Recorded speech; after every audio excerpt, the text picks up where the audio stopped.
अस्सलामु अलैकुम वरहमतुल्लाहि वबरकातुहू। 10 रोज़ा ऑनलाइन आदाब-ए-ज़िंदगी कोर्स लेवल 1 के पहले सेशन में आप तमाम का इस्तकबाल है। इंशाअल्लाह आज के सेशन में ऐसे अहम नुकात सीखेंगे जो हमारी रोज़ाना की ज़िंदगी का हिस्सा हैं। चलिए इल्म से अमल तक के इस सफ़र का आगाज़ करते हैं। तो आज का हमारा मौजू है तहारत व नज़ाफ़त, यानी पाकी और सफाई। देखिए, ये सिर्फ कोई आम लफ्ज़ नहीं है, ये तो एक पूरा लाइफस्टाइल है, एक ऐसी सोच है जो हमारी रोज़मर्रा की ज़िंदगी के हर पहलू से जुड़ी हुई है। ज़रा सोचिए, सुबह उठने से लेकर रात सोने तक कितनी ही बार हम सफाई के इन उसूलों से गुजरते हैं। तो चलिए आज इस इम्पॉर्टेंट टॉपिक को थोड़ा और गहराई से समझते हैं। और हाँ, इस पूरे कोर्स का जो मरकज़ी ख्याल है ना, वो है इल्म से अमल तक। देखिए, मकसद सिर्फ बातें सुनना या सीखना नहीं है, असल काम तो इन खूबसूरत आदाब को अपनी ज़िंदगी का एक मुस्तकिल हिस्सा बनाना है। तभी तो इनमें छुपी हुई बरकत हमें मिलेगी और हमारी ज़िंदगी में एक बेहतरीन तब्दीली आएगी।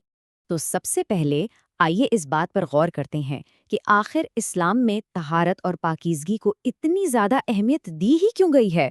क्या वजह है इसके पीछे? तो सवाल वही है, सफाई को इतना ऊंचा दर्जा क्यों मिला? इसका जवाब बहुत ही सादा और दिल को छू लेने वाला है। क्योंकि हमारा रब अल्लाह ताला खुद पाक है और वो पाकीज़ा और साफ सुथरा रहने वालों को पसंद फरमाता है।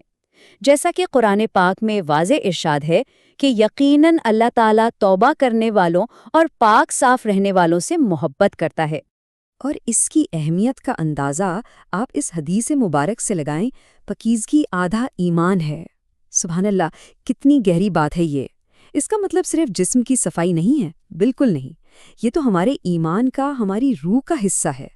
जैसे हम अपने जिस्म को गंदगी से पाक रखते हैं, बिल्कुल उसी तरह अपनी रूह को भी बुरे ख्यालात और गलत अकायद से पाक रखना ईमान का तकाजा है। चलिए अब आते हैं प्रैक्टिकल साइड पर। इल्म को अमल में लाते हैं और शुरुआत कहाँ से करें? एक ऐसी जगह से जहाँ हम सब रोज़ जाते हैं, बैतुल खला यानी वॉशरूम। जी हाँ, वॉशरूम में जाने और आने के भी कुछ आदाब हैं, कुछ सुन्नतें हैं। अंदर जाते वक्त कोशिश करें सर ढका हो, अपना बायां यानी लेफ्ट पाँव पहले रखें और एक ख़ास दुआ पढ़ें।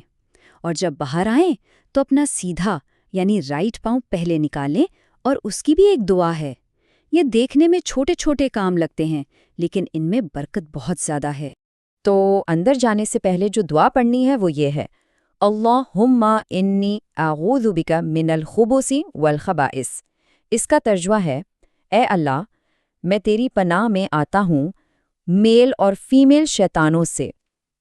देखिए, इस दुआ से हम हर तरह के शर से महफूज हो जाते हैं।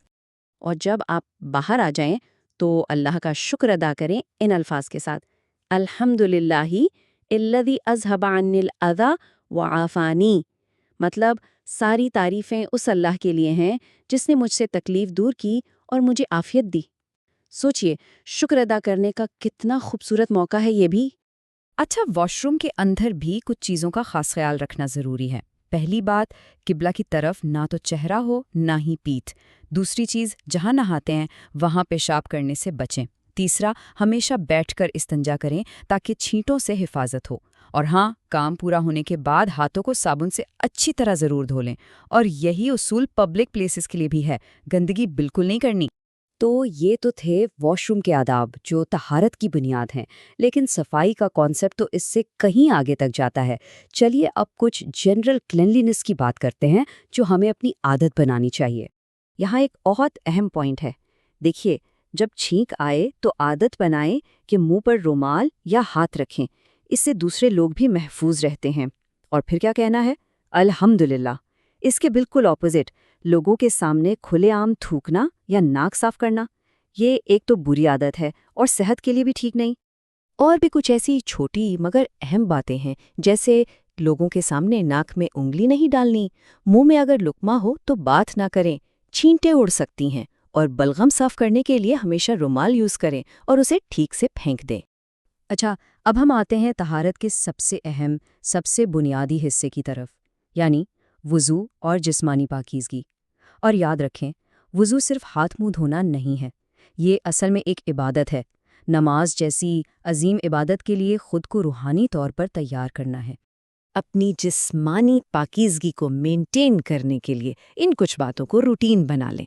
ہو سکے تو روز غسل کریں، اور جمعہ کا غسل تو لازمی ہے، اس کی بہت فضیلت ہے۔ اگر غسل فرض ہو جائے تو فوراً کر لیں، دیر نہ کریں۔ اور ایک بہت پیاری عادت ہے، کوشش کریں کہ ہر وقت باوضو رہیں، اور اگر کبھی پانی نہ ہو تو اسلام میں تیمم کی سہولت بھی موجود ہے۔ اور وضو کی فضیلت، سبحان اللہ، اس کا اندازہ اس پیاری حدیث سے لگائیں۔ ہمارے نبی صلی اللہ علیہ وسلم نے فرمایا کہ قیامت کے دن ان کی امت الگ ہی پہچانی جائے گی۔ کیسے؟ کیونکہ وضو کرنے کی وجہ سے ان کے اعضاء یعنی ہاتھ، پاؤں، چہرہ نور سے چمک رہے ہوں گے۔ سوچئے کتنا بڑا ریوارڈ ہے یہ۔ اب ذرا دانتوں کی صفائی یعنی اورل ہائیجین کی اہمیت دیکھیے۔ رسول اللہ صلی اللہ علیہ وآلہ وسلم نے فرمایا کہ اگر انہیں اپنی امت کی تکلیف کا خیال نہ ہوتا نا تو وہ ہر وضو کے ساتھ مسواک کرنا لازمی کر دیتے۔ اس سے دو باتیں پتہ چلتی ہیں، ایک تو مسواک کی اہمیت، اور دوسرا ہمارے نبی کی ہم سے کتنی محبت ہے۔ اور ہاں، جسمانی پاکیزگی کا تعلق صرف اندر سے نہیں، باہر یعنی ہماری اپیرنس سے بھی ہے۔ صاف ستھرے کپڑے پہننا، بالوں میں تیل لگا کر کنگھی کرنا، ناخن تراشے ہوئے رکھنا، داڑھی کو سیٹ رکھنا، یہ سب چیزیں نہ صرف آپ کو اچھا فیل کراتی ہیں بلکہ یہ دوسروں کے لیے عزت کا اظہار بھی ہیں۔ تو آخر میں ہم گھوم کر واپس اسی پوائنٹ پر آتے ہیں جہاں سے ہم نے بات شروع کی تھی، علم سے عمل تک۔ اب بس ایک منٹ کے لیے رک کر ہم سب کو خود سے یہ سوال ضرور پوچھنا چاہیے کہ جو باتیں ہم نے سیکھی ہیں کیا ہم ان پر عمل کر رہے ہیں؟ یہ سیلف ریفلیکشن کا، خود سے سچ بولنے کا وقت ہے تاکہ ہم اپنی عادتوں کو اور بہتر بنا سکیں۔ تو چلیے آج ہم سب مل کر یہ ارادہ کرتے ہیں کہ ان سارے پوائنٹس کو، ان سارے آداب کو اپنی روز کی زندگی کا حصہ بنائیں گے انشاءاللہ، آج سے ہی، ابھی سے ہی۔ اور کل کی صبح ایک نئی، ایک پاک صاف شروعات ہوگی جب برکتوں سے بھری ہوگی۔ انشاءاللہ کل کے ٹاپک لباس کے آداب کے ساتھ پھر ملاقات ہوگی۔ دھوپ کی شدت زیادہ ہے، اپنا اور اپنے اہل و عیال کا خیال رکھیں۔ السلام علیکم ورحمۃ اللہ وبرکاتہ۔